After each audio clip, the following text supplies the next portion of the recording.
तो स्वागत है आपका राजस्थान के जल महलों और फव्वारों की नगरी डीग में। ये सुंदर ऐतिहासिक सिटी अपने जल महलों और किलों के लिए तो फेमस है ही, साथ ही ये पावन भूमि ब्रज क्षेत्र का पार्ट भी है और इसीलिए पूरे राजस्थान में यहाँ की होली भी प्रसिद्ध है। इनफैक्ट यहीं पर है ब्रज के सभी 12 वनों में से सबसे सुंदर वन, जहाँ श्री कृष्ण ने कई लीलाएं की थी अपने प्रारंभिक जीवन में। इतना ही नहीं, इसी ब्रज के एरिया में प्रभु ने चारों धामों को बुलाया था, जिनके दर्शन लाखों भक्त कई हजारों साल से ब्रज 84 कोस यात्रा में करते आ रहे हैं। तो चलिए विस्तार में जानते हैं डीग के इन सभी 15 से ज्यादा दर्शनीय स्थलों के बारे में। मैं हूं सनी और आप देख रहे हैं टूरनो।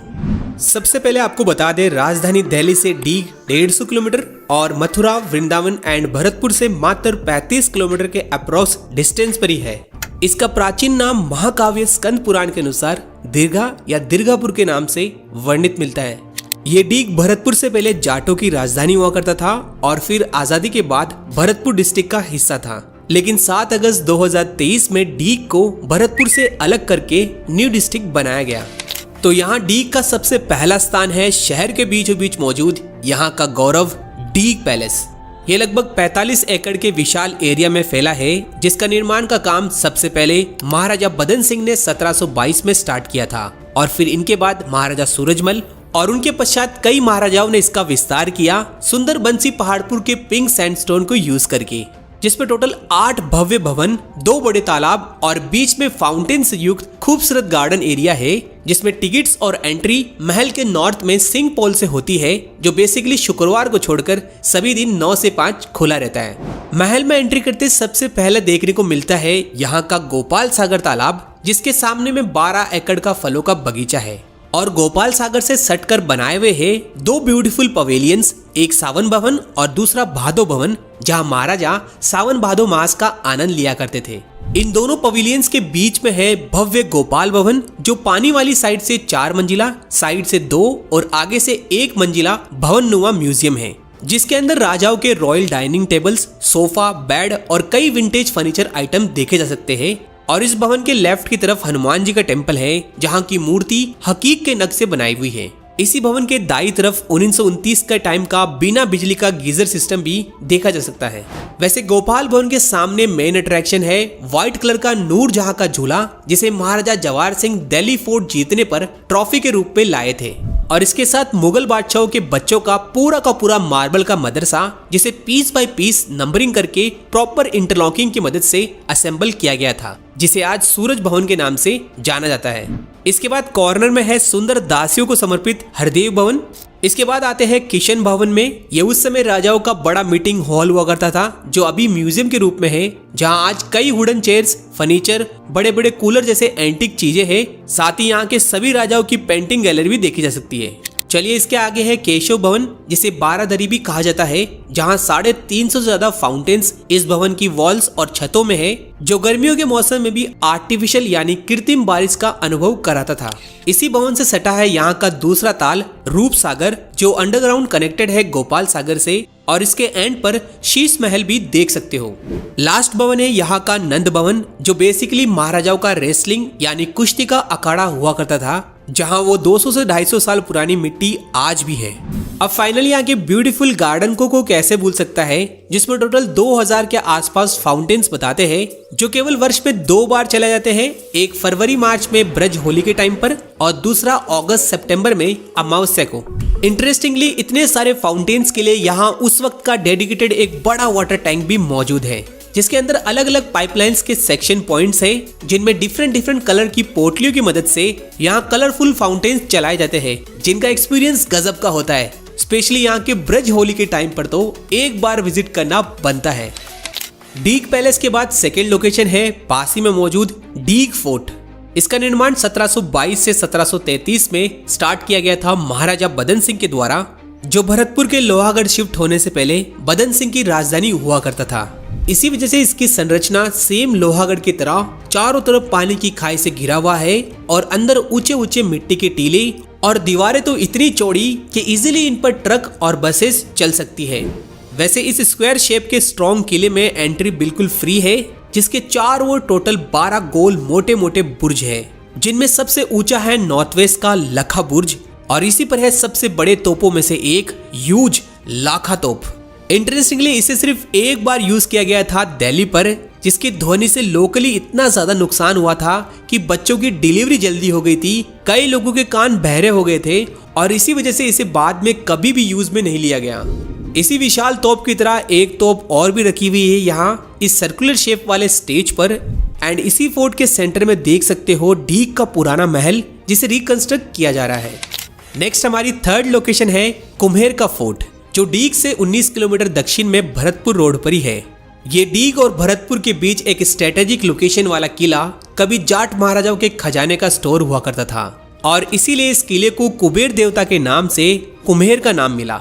7 मंजिला इस मजबूत किले की नींव 1726 में महाराजा सूरजमल ने रखी थी, जिसके पीछे डीग के जल महलों की तरह जल कुंड भी देखा जा सकता है। साथ ही बता दें यहाँ 1754 में बैटल ऑफ कुम्हेर की लड़ाई लड़ी गई थी सूरजमल और मराठाओं और मुगलों के बीच में, जिसमें 24 मार्च 1754 में फेमस अहिल्याबाई होलकर के पति खांडेराव होलकर की तोप के गोले से मृत्यु हो गई थी। दरअसल किसी ने किले से इन पर अपने सैनिकों की निगरानी करते समय तोप चला दी थी। इसके बाद हम प्रस्थान करते हैं डीग के कामा में, जिसे काम्य वन और कामवन के नाम से भी जाना जाता है, जो ब्रज के सभी 12 वनों में से सबसे सुंदर है, क्योंकि इसी वन में ब्रज की सर्वाधिक प्राकृतिक छटाव वाली पहाड़ियों का सौंदर्य मौजूद है। और इसी से मोहित होकर कहते हैं कि नंद महाराज, यशोदा मैया, कृष्णा और बलराम ने गोकुल से नंदगांव स्थानांतरित होते वक्त यहाँ कामवन में कुछ समय बिताया था। इसी बीच कान्हा ने यहाँ कई रास लीलाएं रची थी, जिन्हें आज ब्रज की 84 कोस परिक्रमा में कामवन क्षेत्र में देखा जा सकता है। स्पेशली ब्रज के 4 धाम, जिन्हें स्वयं कन्हैया ने अपने वृद्ध माता पिता की तीर्थ यात्रा के लिए योग माया से ब्रज की इस पावन भूमि में 4 धामों का आह्वान किया था। इनमें सबसे पहला धाम है हमारी 4th लोकेशन आदि बद्रीनाथ धाम। उत्तराखंड में बद्रीनाथ है तो राजस्थान के डीग के कामा में आदि बद्रीनाथ धाम है, जहां मुख्य प्राचीन मंदिर में दर्शन होते हैं। बीच में दिव्य बद्रीनारायण जी के, लेफ्ट में नर भगवान गणेश जी और पार्वती मैया के साथ में रामेश्वर महादेव, जिनके सामने नंदी पर शिवलिंग देखना सौभाग्य है। वहीं राइट में उद्धव जी, श्रीनाथ जी और राधा कृष्ण जी विराजमान हैं, जो सभी एक ही शिला में विग्रह है, जिन्हें स्वयं कई हजार साल पूर्व ठाकुर जी ने प्रकट किया था। करंटली मंदिर में सुंदर मिरर वर्क के साथ मंदिर प्रांगण में 24 घंटा प्रसादी रूपी भंडारा और रहने ठहरने के लिए धर्मशाला जैसी सुविधा व्यवस्थित है। यहाँ रोहितांचल पर्वत भी है, जहाँ कृष्णा और राधा ने केल विलास किया था। साथ ही यहाँ योग माया मंदिर और आत्मा को तृप्त करने वाला तप्त कुंड भी मौजूद है। आगे यहाँ से 200 मीटर की दूरी पर यह है हरिद्वार की तरह ब्रज की हर की पौड़ी, हरकेश्वर महादेव और मनसा देवी का स्थान भी। इन सब के बाद 5th लोकेशन है दूसरा और तीसरा धाम गंगोत्री और यमुनोत्री।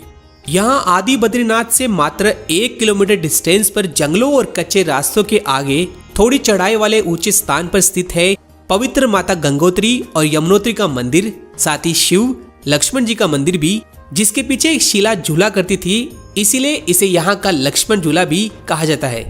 यहाँ की प्राकृतिक छटा देखते ही बनती है, जहाँ का मेन अट्रैक्शन है नर पर्वत और नारायण पर्वत के बीच गणेश जी की आकृति, और इन्हीं के बीच सावन भादों में गंगोत्री, यमुनोत्री और अलकनंदा की धाराएं चलती है, जो यहाँ त्रिवेणी संगम भी बनाती है। वैसे यहाँ से एक कच्चा रास्ता जाता है यहाँ के देव सरोवर को, जिसके बारे में कहा जाता है कि भगवान बद्रीनाथ ने स्वयं राधा कृष्णा और देवताओं के स्नान के लिए इसे बनाया था। नेक्स्ट 6th है चौथा धाम ब्रज का केदारनाथ धाम। यह आदि बद्रीनाथ से 13 किलोमीटर नॉर्थ में कामा के बिलोन में कामवन के सबसे ऊंचे पर्वत केदार घाटी पर मौजूद है, जहां मुख्य स्थान ऊपर पहाड़ी पर है, जिसके लिए यहाँ पर 350 के आसपास सीढ़ियां चढ़नी पड़ती है। वैसे चलने में असमर्थों के लिए यहाँ पालकी की सुविधा भी है। पर्वत की तलहटी में द्रौपद युगीन राम जानकी मंदिर के साथ गौरी कुंड भी है, जहाँ स्नान लिया जा सकता है। ऊपर शेषनाग रूपी एक बड़ी चट्टान के नीचे संकड़ी गुफा में है आदि केदार के रूप में महादेव के साथ उनका पूरा परिवार, जहाँ ऑब्वियसली सावन के सोमवार में तो आस्था का सैलाब रहता है। प्रभु की गुफा के पीछे एक बड़ा नंदी रूपी चट्टान के साथ इन पहाड़ी शिलाओं पर कई देवताओं के स्वरूप को भी देखा जा सकता है। अच्छी बात यह है कि ऊपर इन सीढ़ियों को चढ़ने के बाद यहाँ की फ्रेश हवाओं से सारी थकान दूर हो जाती है जहां से आसपास का एरिया का गजब का मनोरम दृश्य देखने को मिलता है। चलिए 7th प्लेस है चरण पहाड़ी।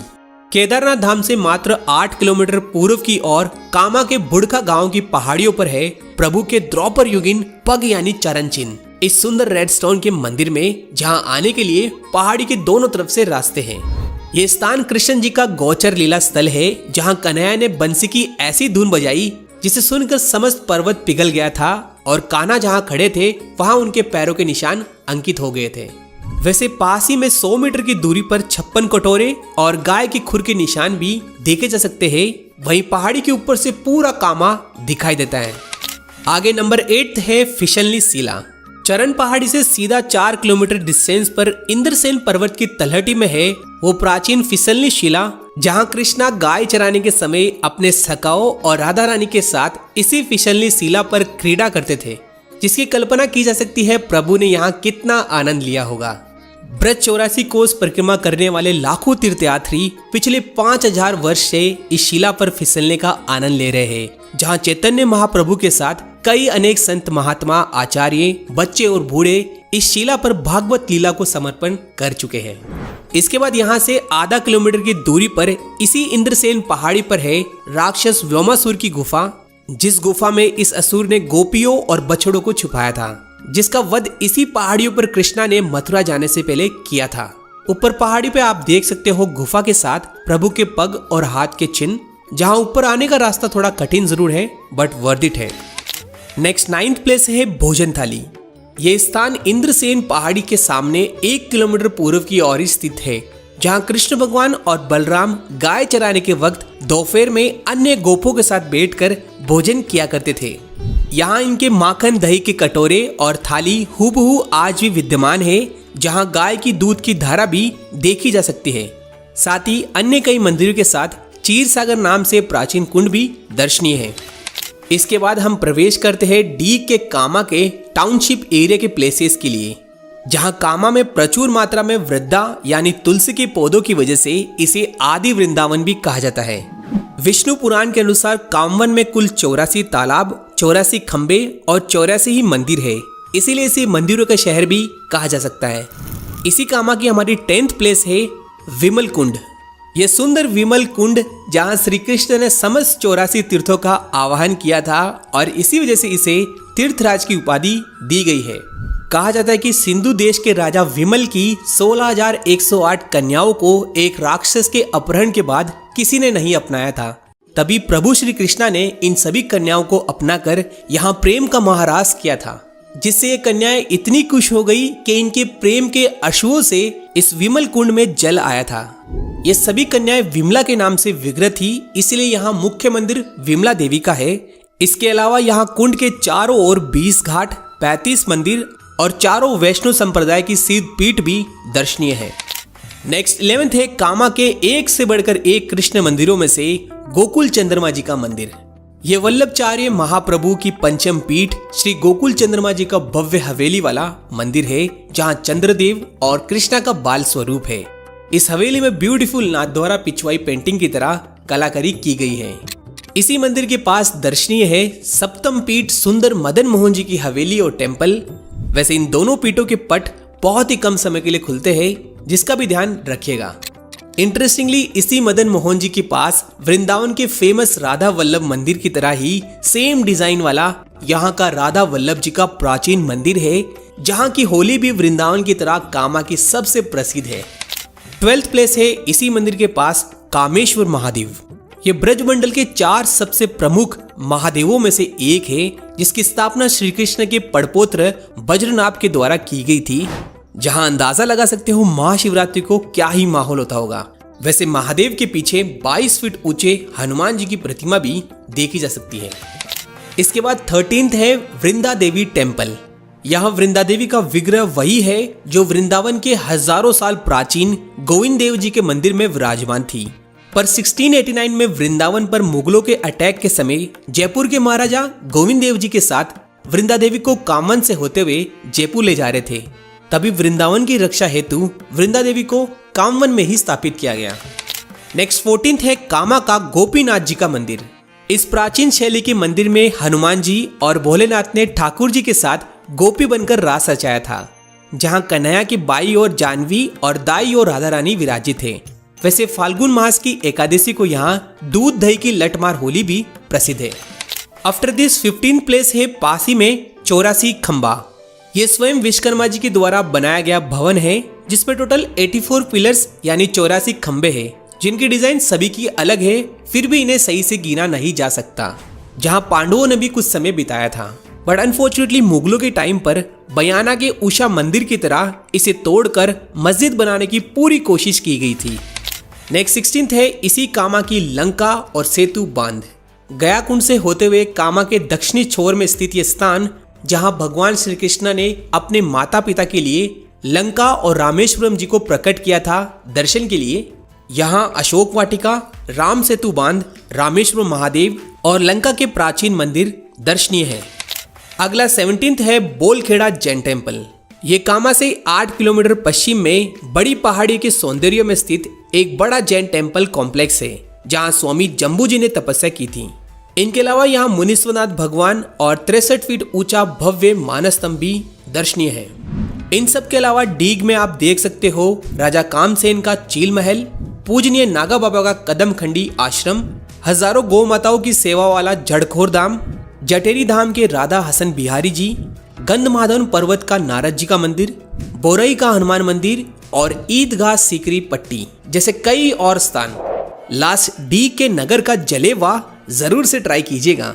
इस वीडियो में इतना ही, और वीडियो पसंद आया तो लाइक, शेयर, सब्सक्राइब और कमेंट जरूर से कीजिएगा। आपको डीग में क्या अच्छा लगा। मिलते हैं जल्द, टिल देन जय हिंद।